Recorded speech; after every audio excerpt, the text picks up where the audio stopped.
स्वामी विवेकानंद का मानना था कि किसी भी राष्ट्र का विकास तभी संभव है जब उस राष्ट्र की युवा ऊर्जा से भरे हो और समाज में कुछ नया करने के लिए उनके भीतर प्रेरणा और ऊर्जा हो। अपने जीवन में एक लक्ष्य निर्धारित करो और अपने पूरे शरीर को उस एक लक्ष्य में भर दो और हर दूसरे विचार को अपनी जिंदगी से निकाल दो। यही सफलता की कुंजी है। जिंदगी का रास्ता बना बनाया नहीं मिलता है, स्वयं को बनाना पड़ता है। जो जैसा मार्ग बनाता है उसे वैसा ही मंजिल मिलता है। उठो, जागो और तब तक मत रुको जब तक लक्ष्य प्राप्त ना हो जाए। किसी दिन जब आपके सामने कोई समस्या ना आए तो आप सुनिश्चित हो सकते हैं कि आप गलत मार्ग पर चल रहे हैं। ब्रह्मांड की सारी शक्तियाँ पहले से हमारे हैं, बस हम ही हैं जो अपने आँखों पर हाथ रख लेते हैं और फिर रोते हैं कि कितना अंधकार है। सत्य को 1000 तरीके से बनाया जा सकता है, किंतु फिर भी हर एक सत्य ही होगा। हम भले ही पुराने सड़े घाव को स्वर्ण से ढक कर रखने की चेष्टा करें, एक दिन ऐसा आएगा जब वह स्वर्ण वस्त्र खिसक जाएगा और वह घाव अत्यंत विवश घाव रूप में हमारी आंखों के सामने प्रकट हो जाएगा।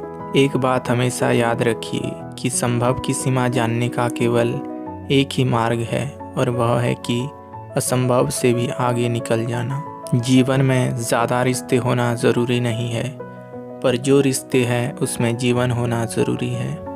दिन में एक बार स्वयं से अवश्य बात करें, अन्यथा आप एक बेहतरीन इंसान से मिलने का मौका चूक जाएंगे। आकांक्षा, अज्ञानता और असमानता ये बंधन की त्रिमूर्तियाँ हैं।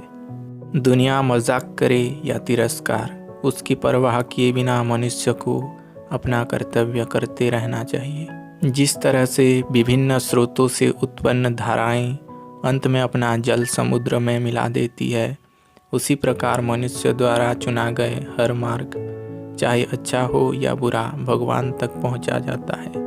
उठो मेरे शेरों और इस भ्रम को मिटा दो कि तुम निर्बल हो, बल्कि तुम एक अमर आत्मा हो, स्वच्छंद जीव हो।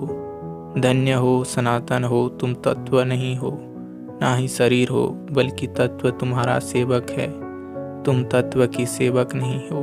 किसी की निंदा ना करें। अगर आप मदद के लिए हाथ बढ़ा सकते हैं तो ज़रूर बढ़ाएं।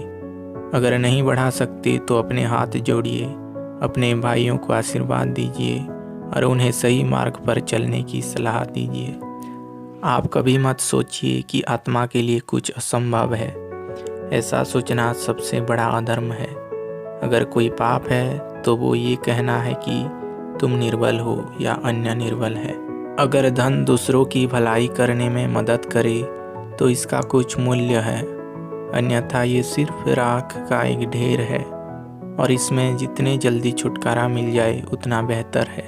हम वो हैं जो हमें हमारी सोच ने बनाया है, इसलिए इस बात का ध्यान रखिए कि आप क्या सोचते हैं। खड़े हो जाओ, हिम्मतवान बनो, ताकतवर बन जाओ।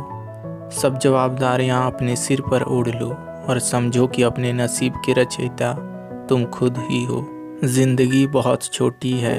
दुनिया में किसी भी चीज़ का घमंड स्थायी नहीं है, पर जीवन केवल वही जी रहा है जो दूसरों के लिए जी रहा है। बाकी सभी तो जीवित से अधिक मृत है। जिस शिक्षा से हम अपना जीवन निर्माण कर सके, मनुष्य बन सके, चरित्र गठन कर सके और विचारों का सामंजस्य कर सके, वही वास्तव में शिक्षा कहलाने योग्य है। वेदांत कोई पाप नहीं जानता, वो केवल त्रुटि जानता है।